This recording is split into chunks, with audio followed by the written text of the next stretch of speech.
Hey everyone, and welcome to another deep dive. Today, we're going to be talking about Kingdom Come, Deliverance 2, Oh, yeah. um, the highly anticipated sequel to the medieval RPG that kind of threw the rulebook out the window and said, we're doing things the real way. We've got all the source material here, Yeah. promotional stuff, articles, all that good stuff, Oh, and we nice. are here to give you the inside scoop before this game drops February 4, 2025. Yeah, and this is not just your average sequel. Yeah. The developers, they really took player feedback from the first game to heart, like the stuff people loved, and maybe some things that they didn't love so much about the first game.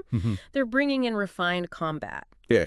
a world that feels even more alive, choices that'll make you really think. Ooh. Okay, so Meh. no more button mashing your way to victory. No more button mashing. I'm intrigued. Tell me more about this refined combat, though. What's changed? So imagine you're going up against like a seasoned knight. You can't just swing your sword around and hope for the best anymore. You gotta think about your footwork. Watch for openings. Yeah. Time those parries perfectly. It's almost like they brought historical fencing to life. Okay, hold on, hold on. You're making me a little nervous here. Oh, yeah. I'm more of a runaway and hide kind of player. Sure. Is it going to be brutally difficult for, let's say, less experienced swordsmen? It's definitely going to be a challenge, Okay. but that's what makes it fun. You're learning a skill, mastering it, and it's Yeah. so rewarding when you finally nail that perfect parry or you disarm your opponent with like a well-timed move. And the developers have said they really focused on making the combat fair. So it's not about the game punishing you. Right. It's about making those victories feel earned. I like that. Yeah. It does sound pretty cool. But aside from swinging swords, Yeah. are there any other ways to kind of approach a situation? Can I talk my way out of trouble? Absolutely. This is where Kingdom Come. Deliverance 2 really gets interesting. They've got these persuasion options that add a whole new layer of depth to the dialogue. So let's say you're trying to get some info out of a grumpy blacksmith. Okay. You could try to, like, charm him with your charisma, maybe intimidate him with your size, or appeal to his sense of honor. Okay. Your success is going to depend on your skills and how you've built your character's personality. So it's not just about fighting, it's about having different tools for different situations. Exactly. Like that. But you mentioned that the world feels even more alive this time around. What does that even mean in a game set in the 15th century? It's like you're stepping into a time machine instead of just looking at a picture in a history book. Oh, I like it. They've recreated real-world locations in Bohemia, like the cities, the villages, even specific castles and landmarks. Whoa. And the details. The details are insane. Okay, like what? Give me an example. Okay, how about this? The night sky. It's historically accurate. Like, you can look up and see the same constellations as people in 15th century Bohemia. No way. Yeah. It adds this crazy layer of immersion that you just don't get in most games. Whoa, that's amazing. Yeah. I can already see myself getting lost in that, just looking up at the stars and picturing what life was like back then. I know, right? And it's not just the environment, it's the people, too, all the characters. From the peasants to the nobles, they all have their own routines, motivations. You might catch a blacksmith working at his forge, kids playing, guards doing their rounds, all these little touches that bring the world to life. Okay, so we got a historically accurate world, complex combat, and characters that feel like real people. What of the story? Where does our favorite blacksmith's son, Henry, fit into all of this? He's back, right? Henry of Skalitz is back. Oh. And his story is more intertwined with the fate of Bohemia than ever before. Okay. Remember that civil war brewing in the first game? Oh! Yeah, things are about to get even more intense. Intense in a good way, I hope. What kind of choices are we talking about? Are we going to be deciding the fate of kingdoms?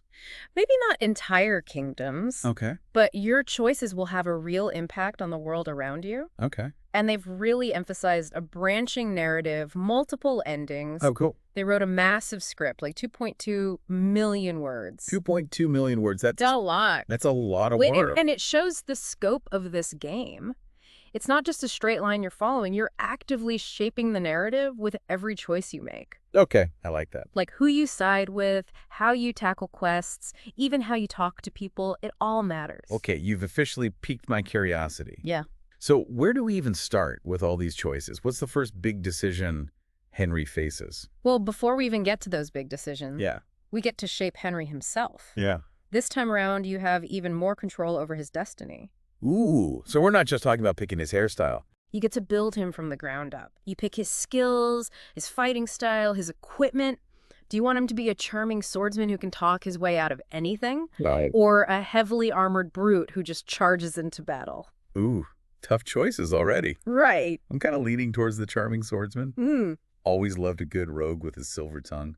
Yeah. But speaking of combat, Yeah. I'm still a little unclear on how it all works. Yeah. You said it's realistic and historically accurate, Uh-huh. but is it all button mashing? Or do I need to train like a real knight? Okay, get ready, because this is where Kingdom Come. Deliverance 2 really sets itself apart. Okay. The combat system is a whole other deep dive on its own. It's all about reading your opponent, like anticipating their next move, Right. and finding those weak spots in their defense. So it's like a dance, but with swords.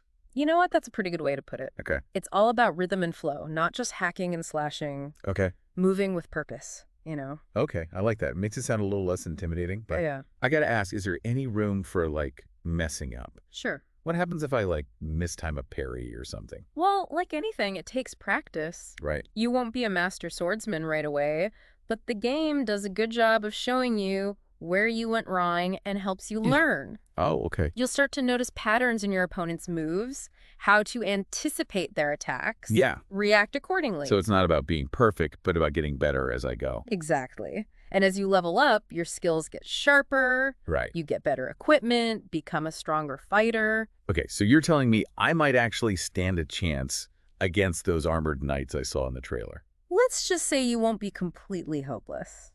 You'll definitely need to use your brain. Yeah. And remember those persuasion options we talked about? Oh, yeah. Those can actually come in handy even during combat. Wait, really? You're telling me I could talk my way out of a sword fight? Sometimes. It all depends on the situation, of course. Sure. Let's say you're facing off against some bandits. Okay. If you've leveled up your intimidation skills, Yeah. you might be able to scare them off without even drawing your sword. Oh, wow. Or if you're feeling really bold, you could try to reason with them, maybe even convince them to join your side. Wow. So it's not always about just brute force. There's other ways to approach things. Exactly. It's all about giving you choices. Yeah, And those choices affect how you interact with the world around you. I like that. Speaking of the world, let's go back to that for a second. Sure. We talked about how historically accurate it is, all the attention to detail. Mm-hmm. But what's it actually like being in this world? Like the overall vibe, you know? It's hard to describe, but there's a certain weight to it. Wait. Yeah, like a feeling of realism that you don't often see in games. It's interesting. For one thing, the world feels lived in. It's not just a pretty background. People are living their lives, you know? Right. You see folks working, trading, chatting. You might see a farmer in his field, a blacksmith at his anvil, kids playing in the streets. So it's not all about quests and fighting. There's like downtime. Yeah, exactly. And the game really encourages you to just be in the world, soak it all in, Okay. take your time, explore, chat with people. You never know what you might discover. Okay, I can already picture myself wandering through those markets, listening to the music, trying all the different foods. Oh, what about the food? Oh, yeah. What can you even eat? Is it all just like bread and gruel? Actually, that's another detail that blew me away. The developers did a ton of research on medieval cuisine. Wow. And all the food in the game is based on real 15th century recipes. No way. So I could like recreate a medieval feast from this game? Well, in theory, yes. Right. Although some of those recipes might not appeal to modern taste buds. Right. But it just shows the level of detail they put into this. That's incredible. I'm seriously impressed with all the research they did. Yeah, it's pretty amazing. It really sounds like they went all out to create a truly authentic experience. They really did. And Yeah. that authenticity extends to the characters, too. Oh, yeah. Right. We were talking about how they all feel like real people with their own backstories. Mm-hmm. And you mentioned something about historical figures being in the game. You got it. You'll run into some pretty important figures from Bohemian history. Like, you might even cross paths with King Wenceslas V. The king. Wow, so it's like playing through a history book. In a way, yeah. That's cool. But it's not just about meeting these famous people. Okay. It's about how you interact with them, the choices you make that affect their lives, Right. and how those choices ripple through history. Man, this is all sounding so cool. It is. And we haven't even talked about the main story yet. What's Henry's journey going to be like in this game? So his story picks up a few years after the first game. Yep. He's not that naive blacksmith son anymore. He's He's right. been through war, experienced loss, and the choices he's made have really shaped him. So he's a little more hardened, You could say that. world-weary. Yeah, maybe a little. But he's also more determined than ever to make a difference. And the choices he faces in Kingdom Come, Deliverance 2, are even tougher. Oh, I love a good moral dilemma. Yeah. Give me an example. Like, what kind of tough choices will Henry have to face? Well, let's just say the line between right and wrong isn't always so clear in medieval Bohemia. Okay. You might find yourself torn between loyalty to your friends and your duty to the king, or having to choose between following the law and protecting innocent people. Okay, now I'm really hooked. But before we get too deep into the story, there's one more thing we haven't really talked about. Yeah. The whole crime and punishment system. Ah, yes, the dynamic crime handling. Right. That's one of the things that really sets Kingdom Come, Yeah. Deliverance 2 apart. Okay, so break it down for me. What makes it so dynamic? Well, like we talked about earlier, it's not as simple as stealing an apple and paying a fine. Okay. Your reputation in the community matters. Right. How serious the crime was matters. And the choices you make can have consequences that affect you later in the game. Okay, so like, what if I don't know, borrowed a horse without asking? Okay, first of all, I wouldn't recommend doing that. Hypothetically. Right, hypothetically. If you did steal a horse and got caught, the consequences would depend on a few things, like who owns the horse? Okay. Did anyone see you? What's your reputation like in that town? So it's more complex than just a simple, you did this, now you're punished kind of thing. Exactly. It's nuanced. Okay. And that makes it a lot more interesting. I see, yeah. It makes you think about your actions before you just go do something. Makes you weigh the risks, right? Exactly. Yeah. Do you want to risk getting a bounty on your head Yeah. or ruin your reputation? These are the kinds of things players will have to consider. I like that. So this dynamic crime handling, it adds another layer to the game, right? It's not just about doing the right or wrong thing. Right. It's about understanding the world and making choices that fit your character. Exactly. And that's what makes Kingdom Come, Deliverance 2, such a promising RPG. I agree. It gives the player the freedom to create their own story in this incredibly detailed historical setting. Yeah, you did a great job of summarizing all the things that make this game so unique. Well, thanks. I'm just excited to see how it all comes together when it's released. Me too. But before we wrap up, I want to go back to something you said earlier about the game's weightiness. Oh, yeah. It really struck a chord with me. Can you talk a little more about that? Like, what creates that feeling? It's a lot of things working together, I think. The historical accuracy is a big part of it. Okay. The devs put so much effort into recreating 15th century Bohemia, and that authenticity just draws you in. So it's not just about how good the graphics are, it's deeper than that. It's about feeling like you've traveled back in time, I like that. experiencing a completely different world. Yeah, I get it. It's like you're not just playing, you're living in this world. Exactly. And that world is beautiful and amazing, but it's also tough. Yeah. People are just trying to survive, make a living, protect their families. So it's not just a romanticized version of the past, it's real, it's gritty. Absolutely. And that's what makes Kingdom Come, Deliverance 2, so interesting. It's not just an escape, it's a way to experience history in a new way. You're not just playing a game, you're learning something. Right. And I think that's what makes a truly great RPG. It's entertaining, Yeah, but it also makes you think. well said. I think you've really captured the essence of what Kingdom Come Deliverance 2 is all about. I'm glad to hear that. It's going to be entertaining. It's going to make us think. A true deep dive into history. I couldn't agree more. It's not just about getting caught and paying a fine. It's way more complex than that. Your reputation actually matters in this game. Like, if you steal from the wrong person, people will remember that. Oh, so they hold grudges. They do. Guards might be more suspicious of you. Rumors spread. You might not even be able to buy stuff from certain shops anymore. Wow, so my actions have real consequences. They do. It's not just a bunch of mindless NPCs. The world actually reacts to what you do. I like that. Makes it feel more real. So it's not just about what I can do, but what I should do. That adds another layer of strategy. Exactly. You're not just following a set path, you're shaping your own destiny, kind of like a grand social experiment, but with swords and castles. Okay, I'm into it.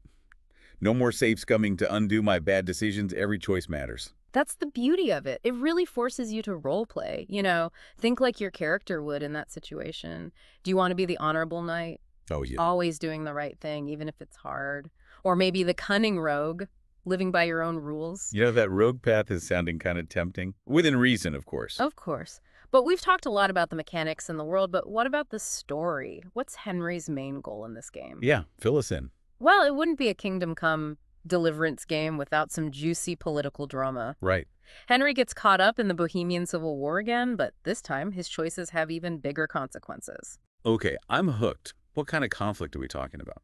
Imagine being caught between two powerful factions, both fighting for control of Bohemia. Uh-oh. One side wants to hold on to the old ways, tradition, and all that. Okay. The other wants radical change, like a revolution. So it's not just about who wins the war, Yeah, but what kind of future Bohemia will have. exactly. It's not black and white, good versus evil. It's about different ideologies clashing. I see. And Henry, with his unique background, Yeah. he's in a position to really influence the outcome. Man, that sounds intense.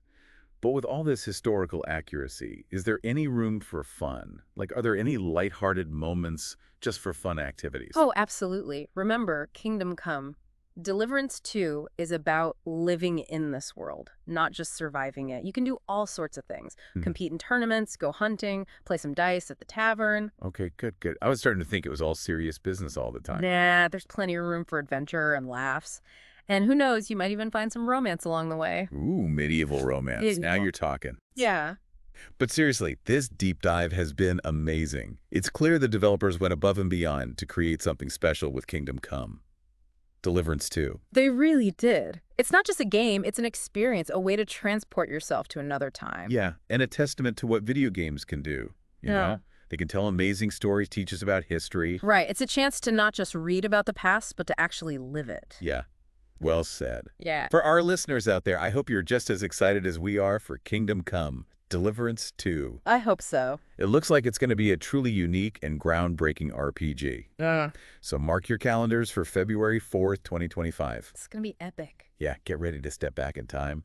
Thanks for joining us on this deep dive, and we'll see you next time for another adventure in knowledge and discovery.